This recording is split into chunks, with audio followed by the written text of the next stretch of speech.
horrors of Thanksgiving and America as a white future minority. Coming up. Far and away the most massive genocide in the history of the world.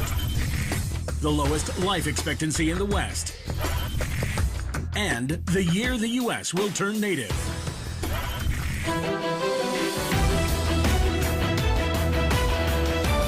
Virtually none of Thanksgiving has an ounce of accuracy, notes the bestseller Lies My Teacher Told Me.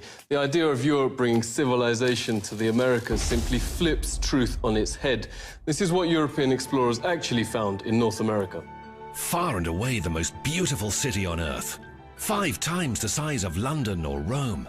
Great towers and buildings rising from the water. 60,000 gleaming houses, and how spacious and how well built they were. Of beautiful stonework and cedar wood, and the wood of other sweet-scented trees. The many streets and boulevards of the city were so neat and well swept, despite the multitude of inhabitants, crisscrossed with a complex network of canals, like an enormous Venice, but also remarkable floating gardens that reminded of nowhere else on Earth. While Europe was drinking water from its polluted city rivers, huge aqueducts transported America's water from fresh springs. But what impressed most were the special merchant areas where timber and tiles and other building materials were bought and sold, as well as greengrocer streets where one could buy every sort of vegetable, fruits, honeys, nut paste and chocolates. Astonished by the personal cleanliness and hygiene of the colorfully dressed populace, and by their extravagant use of soaps, deodorants and breath sweeteners. Most Europeans never bathed and kept clothes on at all times. The Pilgrim's Notes biographer Zini Feiner had a terrible smell. Indians tried, quote, without success to teach them to bathe. The settlers also had bad breath from rotting teeth. Death and starvation was so common that corpses were just dumped in open pits known as poreholes. Many turned to alcohol and committed suicide. In fact, the story of the first settlers has been deliberately changed, notes author James Lowen, because the truth is so shameful. They actually settled hundreds of miles further south and stayed in America because the mission was a failure. Their real aim, reports historian Robert Beverly, was to find some gold and take it back to Europe. They spent their days digging random holes in the ground, haplessly looking for gold instead of planting crops. Soon they were starving and digging up putrid Indian corpses to eat. They took some Indian prisoners and forced them to teach the colonists how to farm. And the meal with the natives wasn't quite the Thanksgiving shown on TV and in school books.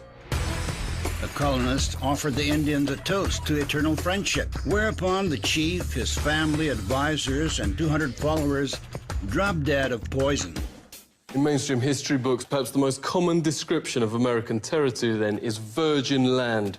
In fact, notes historian Peter Jennings, it was widowed. Horrific enough, the Nazi ethnic cleansings in Europe during World War II. Leading American studies professor David Stannard notes it's dwarfed by, quote, far and away the most massive act of genocide in the history of the world.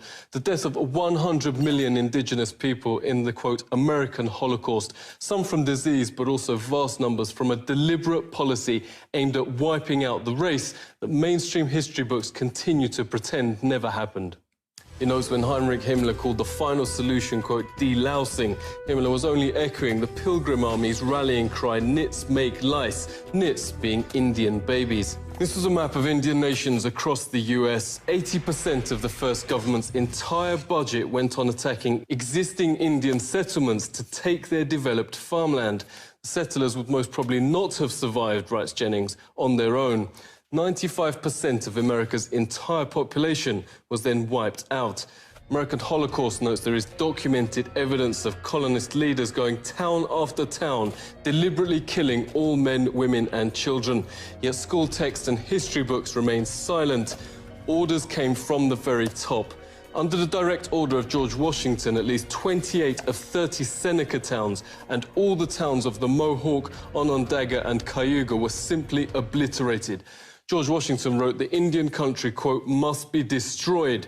Thomas Jefferson called to, quote, pursue Indians to extermination. Nobel Peace Prize winner Theodore Roosevelt called beneficial the eradication of the native race. Stannard notes genocide was official public policy. California Governor Peter Burnett in his 1851 message to the legislature. Extermination must continue to be waged until the Indian becomes extinct. Another governor issued the public proclamation to, quote, pursue, kill and destroy all Indians. A witness notes the ensuing bloodbath practically wiped out the native race. The whites shoot them down like wolves, men, women and children, wherever they could find them. This war of extermination against the Aborigines is tending to the final extinction of the race. What reportedly saved the race from extinction was their use as slave labor. This extermination policy has proved so injurious to the interests of the whites. Indian labour is indispensable. Highly prized slaves were Indian girls as young as 3, said the Marysville Appeal, for fulfilling double roles of labour and of lust. Phil Lane Jr. is hereditary chief of the Hanktonwan First Nation. Phil, really great to see you. What facts are being airbrushed out of history? Practices were that sometimes you don't want to speak about, and they not only wiped out most of the people, but the way they did it, the greatest loss of people any time in history. Cultural genocide is still being waged on surviving Indians, reports Truthout. From the start of the 20th century, children were forced into so-called Indian boarding schools, designed to, quote, kill the Indian in them, according to the system's founding father, Richard Pratt. Indians are obliged to change their name to a Western one like Tom, made to dress and style their hair like whites. Indigenous Americans are also forced to adopt Christianity and all other parts of Western culture. Lenore Stefan witnessed the abuse firsthand. Thank you so much for speaking to us. Can you tell us what happened? Federal policy here was to take the Indian out of the person. They beat the language out of like my father. He grew up his whole life, his hands were kind of bent. As a result, he used to talk our native language, but he never wanted me to learn. I consider myself a recovering Catholic because of, the sexual abuse that I experienced, from the Catholic Church. Daniel Sheehan says the genocide is continuing. He's helped start the Lakota Child Rescue Project to stop the forcible removal of Indian children. Daniel, thanks a lot for coming on. Could you tell us what is happening to the children? And what we discovered is that not only were the children being taken on an epidemic level, that it was happening on every single one of the reservations and in virtually every one of the major cities. The International Convention Against Genocide actually has a provision which expressly identifies what's going on as genocide, that the systematic undertaking on the part of the racially dominant culture in a given nation state, taking away indigenous children from their native tribes and putting them in the white culture has been identified as genocide.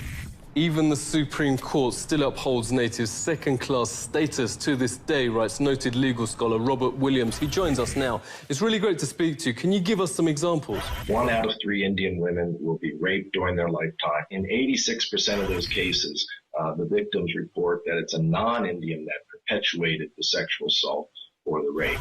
This has been traced directly to the inability of tribes to prosecute these crimes. One of the points I make in my book, Savage Anxieties, is that if you look at the history of the more civilized nations treatments, so-called more civilized nations treatments of indigenous peoples, it really makes you wonder who are the savages and who are the more civilized. One very famous study done found that every single treaty that the United States had negotiated with tribes had in fact been breached at one time or another or had been violated.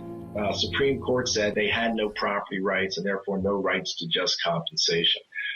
And there was some horrible language in the opinion about how the court recognized that everyone knows that the savage tribes of America were conquered and the treaties were really meaningless anyway. So it's this perpetuation of these stereotypes in this case, which is still valid law in the United States. It's still a valid precedent. And so they drink it, but it's actually hairspray. Native Indians now have the highest rate of suicide and pandemics of cancer in the Western Hemisphere. At 44, life expectancy is lower than Afghanistan and around the same as Europe at the time of the Pilgrims. For an official banquet to celebrate 350 years since Pilgrims landed, authorities invited native Indian Frank James to speak. But when they saw his speech taken from a settler's own account of what really happened, they wouldn't let him read it. The Pilgrims had hardly explored the shores 4 days before they robbed the graves of my ancestors and stole their corn, wheat, and beans. The Indians knew this fact, yet welcomed and befriended the settlers, little knowing that they would be killed by the settlers' guns. What has happened cannot be changed, but today we work toward a better America, a more Indian America, where people and nature are once again important. Frank has helped start a national day of mourning each Thanksgiving, a protest over the Plymouth Harbour and Mayflower replica. On the West Coast, thousands also gather for Unthanksgiving Day, calling on the US to honour treaties promising Indian rights and international law. The American government faces increasing domestic and international pressure.